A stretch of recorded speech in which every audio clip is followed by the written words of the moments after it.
কেমন মেয়ে? আমি অন্তপুরের মেয়ে, চিনবে না আমাকে। তোমার শেষ গল্পের বইটি পড়েছি শরৎবাবু, বাসি ফুলের মালা। তোমার নায়িকা এলোকেশীর মরণ দশা ধরেছিল ৩৫ বছর বয়সে। ২৫ বছর বয়সের সঙ্গে ছিল তার রেশারেশি।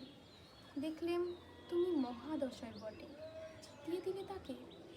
নিজের কথা বলি, বয়স আমার অল্প, একজনের মন ছুঁয়েছিল আমার এই কাঁচা বয়সের মায়া, তাই জেনে পুলক লাগতো আমার দেহে।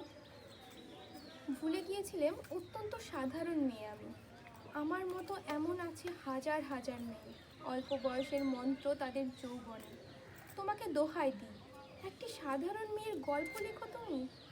বড় দুঃখ তারও স্বভাবের গভীরে অসাধারণ যদি কিছু তলিয়ে থেকে থাকে। কেমন করে প্রমাণ করবে সে? এমন কজন মেলে যারা তা ধরতে পারে? কাঁচা বয়সের জাদু লাগে ওদের চোখে, মন যায় না সত্যের খোঁজে। আমরা বিকিয়ে যাই মরীচিকার দামে। কথাটা কেন উঠলো তা বলি। মনে করো তার নাম নরেশ। সে বলেছিল কেউ তার চোখে পড়েনি আমার মতো। এত বড় কথাটা যে বিশ্বাস করব সে সাহস হয় না, না করব যে এমন জোর কই। একদিন সে গেল বিলেতে, চিঠিপত্র পাই কখনো বা।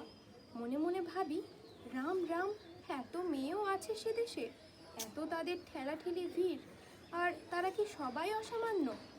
এত বুদ্ধি, এত উজ্জ্বলতা, আর তারা সবাই কি আবিষ্কার করেছে এক নরেশ সেনকে, স্বদেশে যার পরিচয় চাপা ছিল 10-এর মধ্যে। গ্যালোমেলের চিঠিতে লিখেছে লিজির সঙ্গে গিয়েছিল সমুদ্রে নাইতে। বাঙালি কবির কবিতা কলাইন দিয়েছে তুলে। সেই যেখানে উর্বশী উঠেছে সমুদ্র থেকে, তারপরে বালির পরে বসলো পাশাপাশি। সামনে দুলছে নীল সমুদ্রের ঢেউ, আকাশে ছড়ানো নির্মল সূর্যালোক। লিজি তাকে খুব আস্তে আস্তে বললে, এই সেদিন তুমি এসেছো, 2 দিন পরে যাবে চলে। ঝিনুকের 2টি খোলা, মাঝখানটুকু ভরা থাক একটি নিরেট অশ্রুবিন্দু দিয়ে, দুর্লভ মূল্যহীন। কথা বলবার কি অসামান্য ভঙ্গি। সেই সঙ্গে নরেশ লিখেছে, কথাগুলি যদি বানানো হয় দোষ কি, কিন্তু চমৎকার। হিরে বসানো সোনার ফুল কি সত্য, তবুও কি সত্য নয়? বুঝতেই পারছো, একটা তুলনার সংকেত চিঠিতে অদৃশ্য কাঁটার মতো আমার বুকের কাছে বিধিয়ে দিয়ে জানাই আমি অত্যন্ত সাধারণ মেয়ে। মূল্যবানকে পুরো মূল্য চুকিয়ে দিই এমন ধন নেই আমার হাতে। ওগো, না হয় তাই হলো, না হয় ঋণী রইলেন চিরজীবন। পায়ে পড়ি তোমার, একটা গল্প লেখো তুমি শরৎবাবু, নিতান্ত সাধারণ মেয়ের গল্প, যে দুর্ভাগিনীকে দূরের থেকে পাল্লা দিতে হয় অন্তত 5-7 জন অসামান্যার সঙ্গে, অর্থাৎ সপ্তরথিনীর মার। বুঝে নিয়েছি আমার কপাল ভেঙেছে, হার হয়েছে আমার, কিন্তু তুমি যার কথা লিখবে তাকে জিতিয়ে দিও আমার হয়ে। পড়তে পড়তে বুক যেন ওঠে ফুলে, ফুলচন্দন পড়ুক তোমার ওই কলমের মুখে।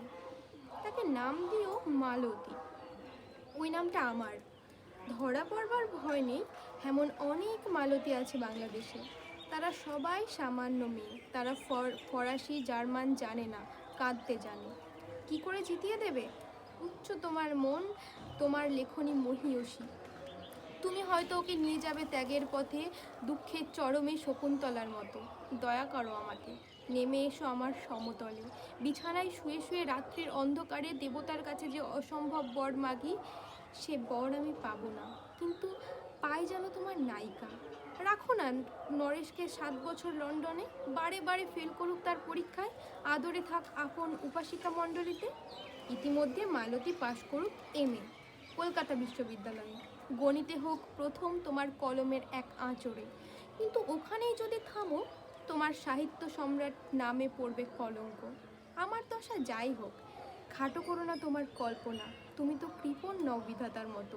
মেয়েটাকে দাও পাঠিয়ে ইউরোপে, সেখানে যারা জ্ঞানী, যারা বিদ্বান, যারা বীর, যারা কবি, যারা শিল্পী, যারা রাজা, দল বেঁধে আসুক ওর চারিদিকে, জ্যোতির্বিদের মতো আবিষ্কার করুক ওকে। শুধু বিদুষী বলে নয়, নারী বলে। ওর মধ্যে যে বিশ্ববিজয়ী জাদু আছে, ধরা পড়ুক তার রহস্য মুরের দেশে নয়, যে দেশে আছে সমাজদার, যে দেশে আছে দরদি, আছে ইংরেজ, জার্মান, ফরাসি। মালতীর সম্মানের জন্য সভা ডাকা হোক না, বড় বড় নামজাদার সভা। মনে করা যাক সেখানে বর্ষণ হচ্ছে মুষলধারের চাটুক বাক্য, মাঝখান দিয়ে সে চলেছে অবহেলায়, ঢেউয়ের উপর দিয়ে যেন পালের নৌকা। ওর চোখ দেখে ওরা করছে কানাকানি, সবাই বলছে ভারতবর্ষের সজল মেঘ আর উজ্জ্বল রৌদ্র মিলেছে ওর মোহিনী দৃষ্টিতে। এইখানে জনান্তিকে বলে রাখি, সৃষ্টিকর্তার প্রসাদ সত্যই আছে আমার চোখে। বলতে হলো নিজের মুখেই, এখনো কোনো ইউরোপীয় রসজ্ঞের সাক্ষাৎ ঘটেনি কপালে। নরে শেষে দাঁড়াক সেই কোণে, আর তার সেই অসামান্য মেয়ের দল। আর তারপরে আমার নোটে শাক্তি মুড়লো, স্বপ্ন আমার ফুরলো। হায়রে সামান্য মেয়ে, হায়রে বিধাতার শক্তির অপব্যয়।